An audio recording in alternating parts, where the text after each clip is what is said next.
نتائج مباراة الأسبوع ال15 في الدوري المصري. المقاولين بيفوز على الداخلية 2-1. المقاولين بقى في المركز الرابع ب27 نقطة، والداخلية في المركز ال14 ب13 نقطة. وبتنتهي مباراة أسوان والإسماعيلي بالتعادل السلبي 0-0. أسوان بقى في المركز التاسع ب18 نقطة، والإسماعيلي في المركز الأخير ب9 نقط. إنبي بيفوز على فاركو 1-0.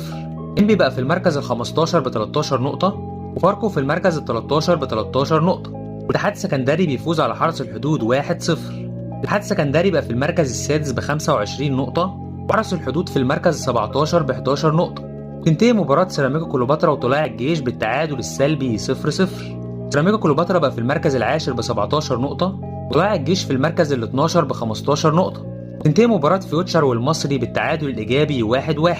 فيوتشر في المركز الثاني ب31 نقطة، والمصري في المركز الثامن ب20 نقطة. غزل المحلة بيفوز على الزمالك